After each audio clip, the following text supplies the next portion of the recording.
नमस्कार। अमेरिका अब एक खतरनाक जोन में पहुंच गया है। खत्म खत्म ये आपने सुना होगा, बीच में लगा देते हैं लोग राहुल गांधी का। अमेरिका की दशा एकदम एक ऐसी दिशा में जा रही है जो इतिहास को दोहराई जाने जैसा है। हम ये समझेंगे कि अमेरिका कितना कमज़ोर हो गया डोनाल्ड ट्रंप के इस दूसरे कार्यकाल में। जो ताकत थी अमेरिका की, वो सारी ताकत अब ख़त्म हो गई है, छिन गई है। हम ईरान युद्ध और उसमें ख़त्म हो गए हथियार, महंगे हथियार, टेक्नोलॉजी में पिछड़ जाना, इन सब चीज़ों की बात नहीं कर रहे हैं। हम बात कर रहे हैं जियोपॉलिटिकल चीज़ों की कि कैसे डोनाल्ड ट्रंप ने अमेरिका को महाकमज़ोर बना दिया है। एक बहुत शक्तिशाली देश था, अमेरिका से भी अधिक शक्तिशाली, जिसको लोग यूएसएसआर कहते थे, उसकी दशा भी कभी बहुत मजबूत थी और उसकी हालत भी ऐसे ही खराब हुई। आज हम उन सारे पहलुओं को देखेंगे जो हमारे सामने हैं। डोनाल्ड ट्रंप ने हमारी अपनी मौजूदगी में जो किया है उसको देखेंगे और इतिहास के उन पन्नों को खोलकर उनके साथ मिलान करेंगे। डोनाल्ड ट्रंप की इन घटनाओं का, एक एक कदम का और एक एक हरकत का, और इससे आपको एक अंदाज़ा लगेगा कि अमेरिका का भविष्य अगले 6 महीने में, अगले 1 साल में क्या होने वाला है और कैसा होने वाला है। मैं हूं गिरिजेश वशिष्ठ, आप देख रहे हैं नॉकिंग न्यूज़ का यूट्यूब चैनल।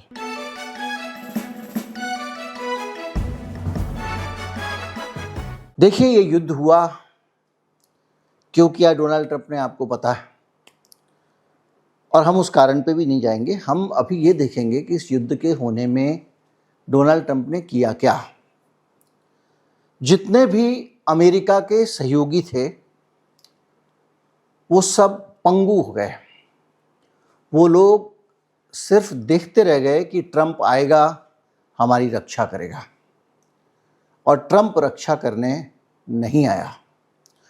ट्रंप के जितने सैनिक अड्डे बने हुए थे इन इलाकों में, वो सैनिक अड्डे बहुत ज़्यादा लड़ते हुए नज़र नहीं आए। ना तो सऊदी अरब के लिए वहाँ से उनका एयरबेस लड़ा, ना कतर के लिए उनका एयरबेस लड़ा, ना यूएई में उनका लड़ा। मतलब जितने भी बने हुए थे आसपास, बल्कि उल्टा ईरान ने इन सारे एयरबेस को नष्ट कर दिया। ये अपने जहाज़ ज़मीन पे खड़े करके रखे रहे और उन जहाज़ों को ईरान ने उड़ा दिया।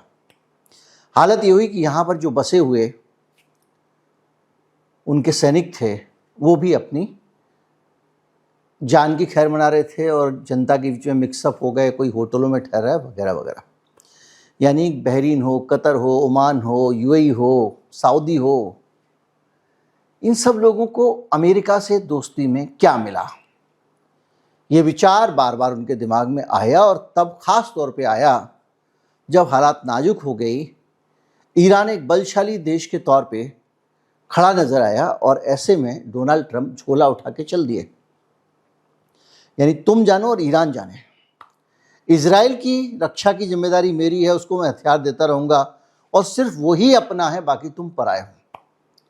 यहाँ तक ठीक था, लेकिन इस बीच में अमेरिका के व्हाइट हाउस से एक बयान आता है और इस बयान में कहा जाता है कि ये जो अरब देश हैं, इनको युद्ध पे जो खर्चा हुआ है अमेरिका का, उसको चुकाना चाहिए, उतने पैसे इनको देना चाहिए। यानी आप जब साथ खड़े होने की बात करते हैं तो पैसे मांग रहे हैं, तो आप सोचिए कि इन अरब देशों पे क्या बीत रही होगी। पहले ही 10 साल 15 साल पीछे कोई चला गया, किसी का क्या हाल है। और युद्ध किसका था? और युद्ध उनका नहीं था। युद्ध में सऊदी अरब का कोई इंटरेस्ट नहीं था, उसका कोई लाभ नहीं होना था उससे, कतर का नहीं होना था, बहरीन का नहीं होना था, किसी का नहीं होना था। ये सब शिकार क्यों बने? अमेरिका की दोस्ती के कारण। अमेरिका के दोस्त हो इसलिए आपको पिटाई लग रही है, और उसके बावजूद अमेरिका आपको बचाने नहीं आ रहा है। अमेरिका को इजराइल की चिंता है और इजराइल का भी ध्यान रख रहा है वो, और अमेरिका इजराइल को बचाने के लिए जा रहा है। और जबकि इजराइल के कारण अमेरिका आया है, इन लोगों के तो कारण भी नहीं आया, मतलब इनको कोई लाभ भी नहीं, ना इनकी दुश्मनी थी ना कुछ था। तो आप अगर उन देशों की तरफ बैठ के देखें तो आपको लगेगा यार यहाँ तो बहुत पावरफुल है ईरान, हम लोग इस्लामिक देश मिलके रहेंगे, इजराइल को अगर ये अकेला ठिकाने लगा सकता है तो हम कुछ और भी लगा सकते हैं, और कुल मिला के इस सबको अलग रख दे तो एक चीज़ बहुत साफ साफ दिमाग में आती है कि अमेरिका भरोसे के काबिल नहीं है। ये फैसला आज अगर अरब देश लेने जा रहे हैं, 4-6 महीने में वो एक दूरी बनाना शुरू कर देंगे, तो ये पहले नहीं होंगे जो ये कर रहे हैं।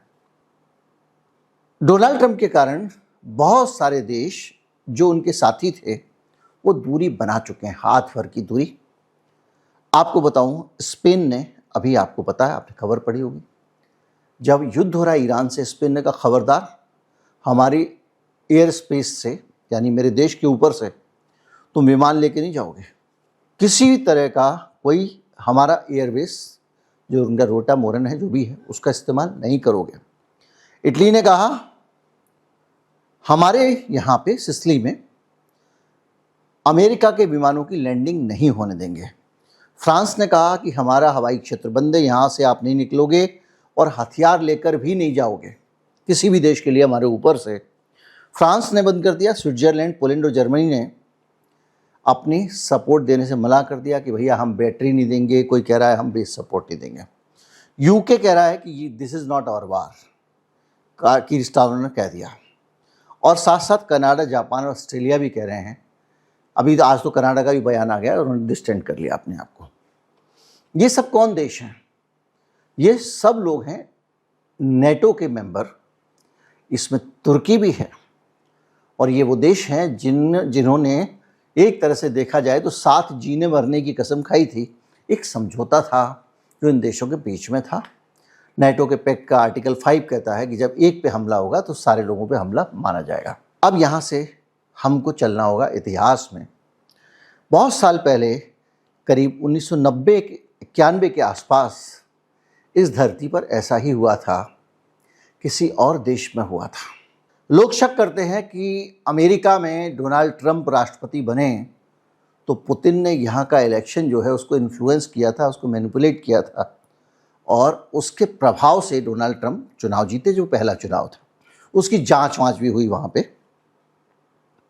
इसी तरह से एक सीधा सीधा आरोप लगता था कि सोवियत संघ में एक मिखाइल गोर्बाचेव नाम का आदमी है जो वहाँ का राष्ट्रपति बना, तो अमेरिका ने उसको प्लांट किया था, CIA ने। अगर आप दोनों की मोडस ऑपरेंडी पे जाएं, दोनों के काम करने के तरीके पे जाएं, तो ऐसा लगेगा कि डोनाल्ड ट्रंप सीधे गोर्बाचेव को कॉपी कर रहे हैं। अगर मैं याद दिलाऊं कि क्या हुआ था गोर्बाचेव के टाइम में, तो एक बेहद अजीब सी पिक्चर सामने आती है। डोनाल्ड ट्रंप ने जो किया वही उसने किया था। वो अपने 2 सिद्धांत लेके आया था, ग्लासनोस्ट और पेरेस्ट्रोइका। पेरेस्ट्रोइका यानी खुलापन, और ग्लासनोस्ट मतलब नीतियों का पुनर्गठन। जब उसने नीतियों का पुनर्गठन किया तो उसका मूल सिद्धांत था सानुकी, और डोनाल्ड ट्रंप का मूल सिद्धांत है सानुकी।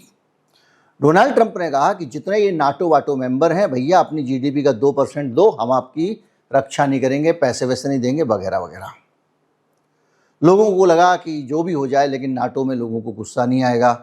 फिर डोनाल्ड ट्रंप ने रूस के हित में जेलेंस्की पे दबाव डाला कि तुम समझौता करो, और इतना दबाव डाला कि जेलेंस्की को बिठा के व्हाइट हाउस में डांटा।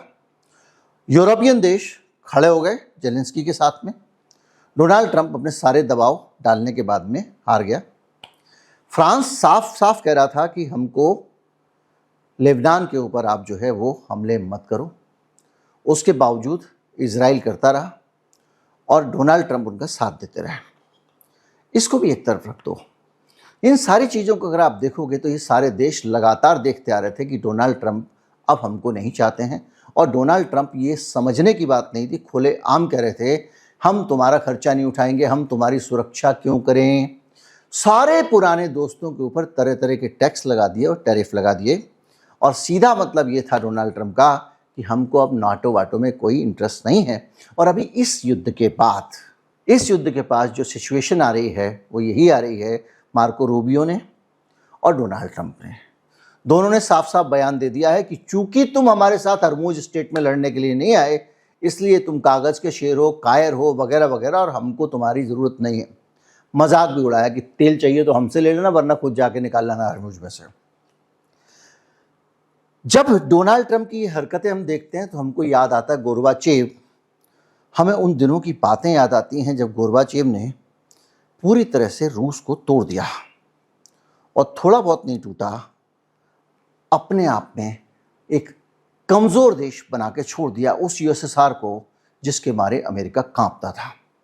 कैसे बनाया, इसको समझेंगे तो डोनाल्ड ट्रंप की पूरी शैली उससे मिलती नजर आएगी। जैसे नेटो है वैसे ही एक वारसा संधि होती थी, यानी रूस के दोस्तों का भी एक वैसा ही गैंग था जैसे कि डोनाल्ड ट्रंप का है।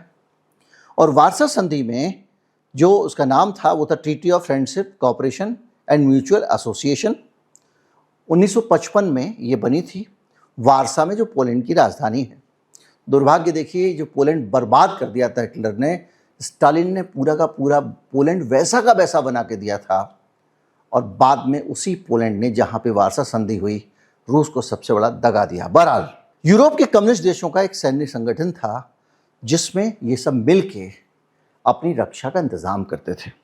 इसमें पोलैंड था, पूर्वी जर्मनी था, चेकोस्लोवाकिया था, हंगरी था, रोमानिया था, बल्गारिया था, अल्बानिया था।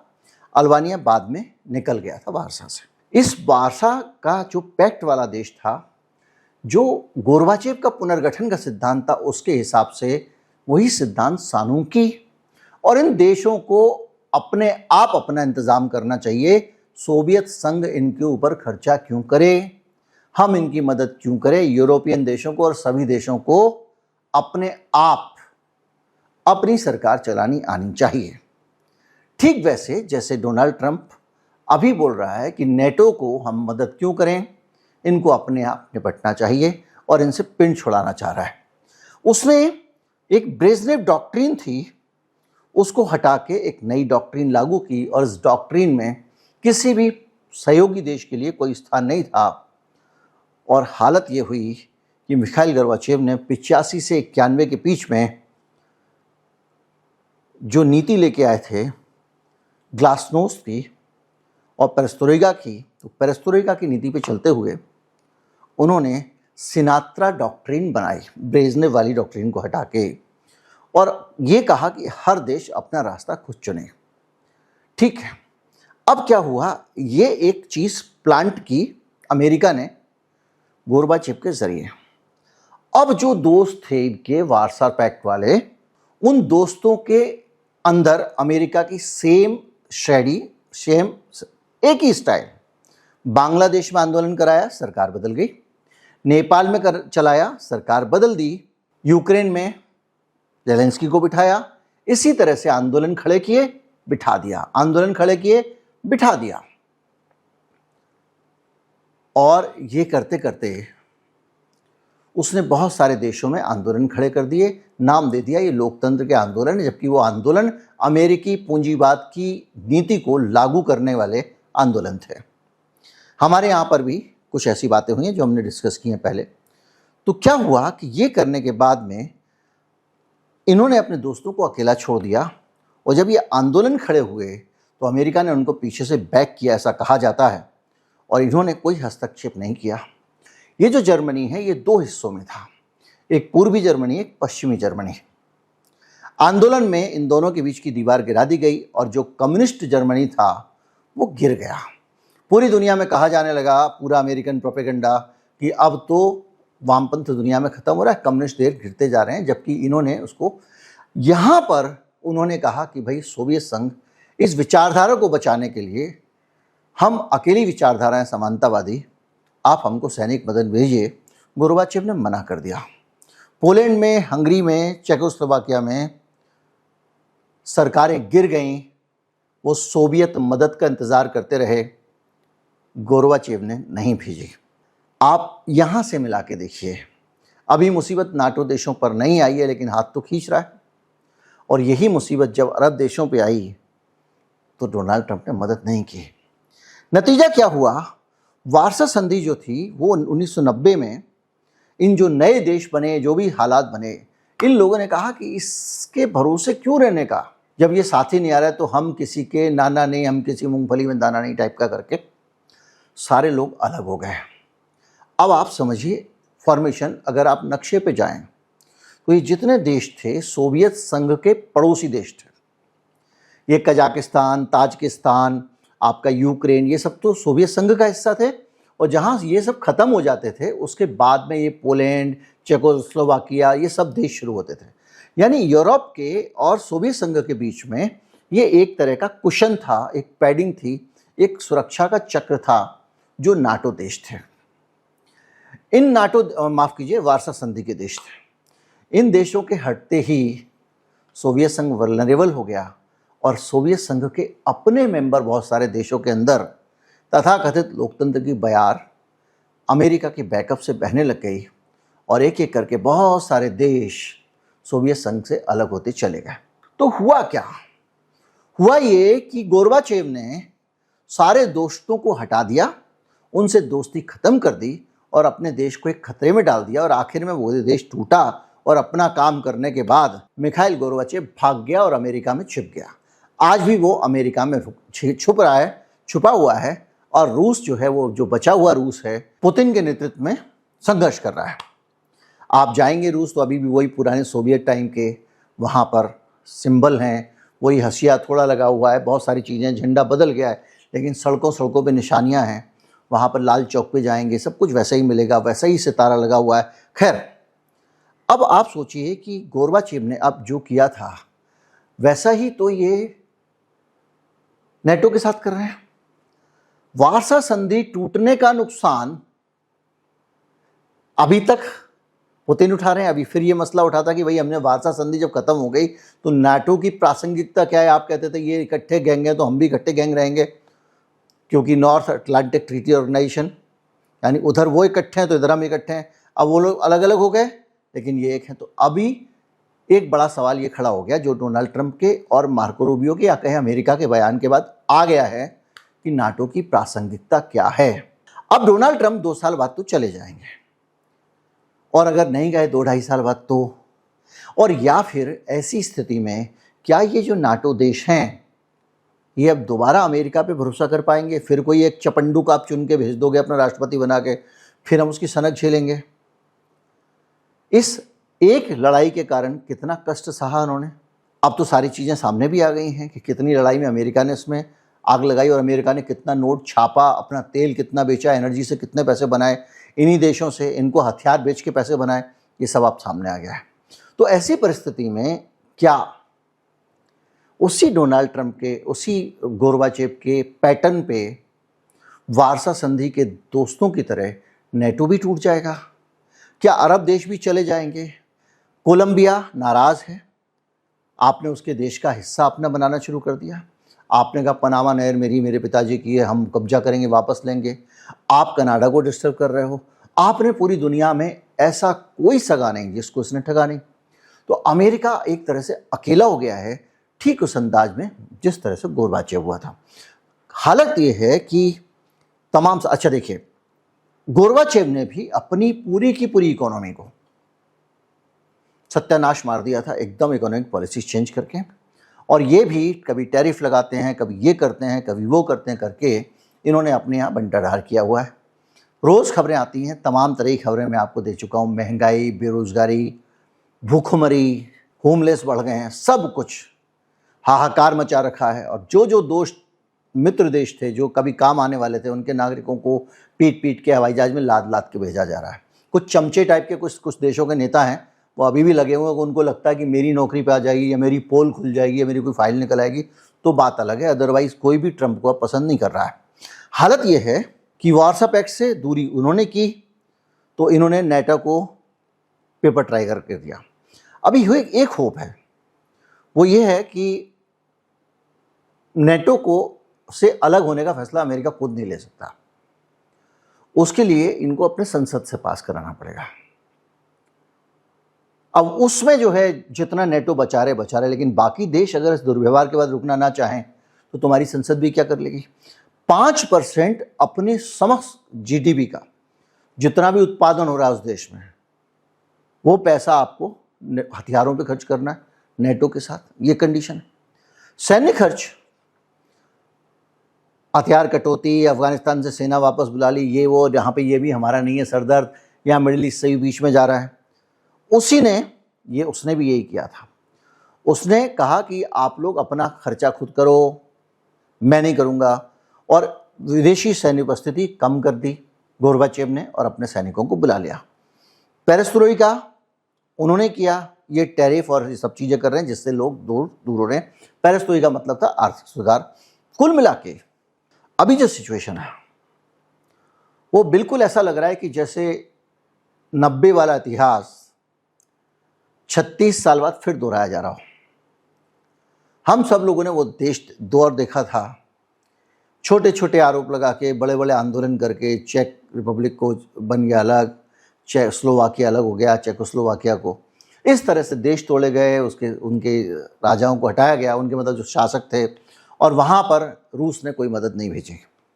इसमें विवाद हो सकता है, कुछ भी हो सकता है, लेकिन मित्रघाती था गोर्बाचेव, मित्रघाती है डोनाल्ड ट्रंप।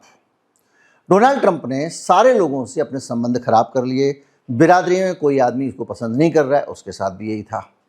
डोनाल्ड ट्रंप ने भी अपने सहयोगियों की मदद करना बंद कर दी, उनके ऊपर आर्थिक दबाव डालने शुरू कर दिए, और यही काम गोर्बाचेव कर रहा था। तो हर तरह से अगर देखा जाए, जब मैं बार बार कहता हूँ कि ये गोर्बाचेव साबित होगा, तो मैं इसीलिए कहता हूँ, मुझे बार बार वो घटनाएं याद आती हैं जो उस दौर की हैं।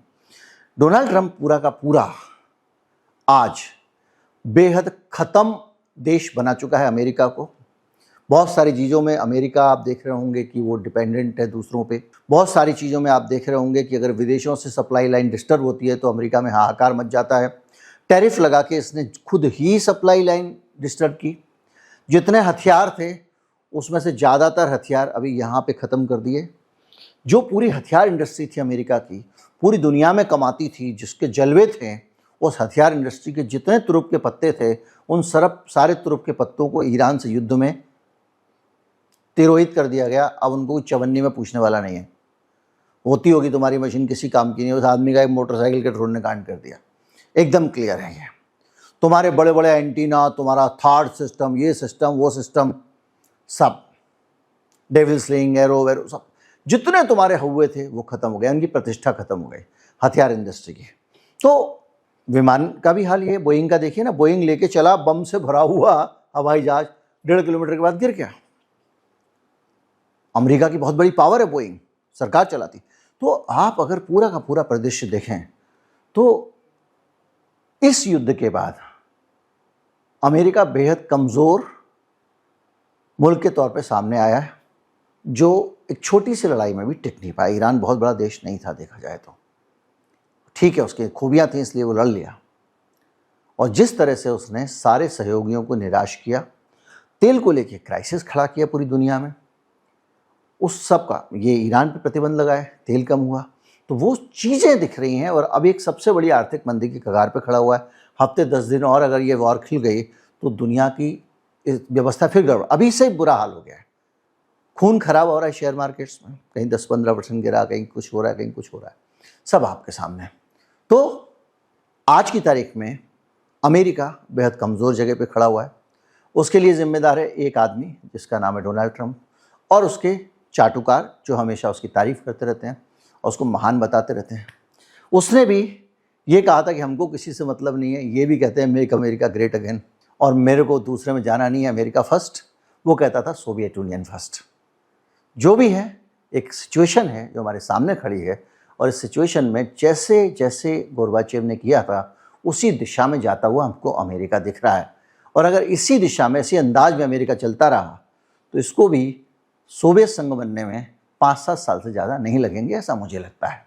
नमस्कार, जय हिंद।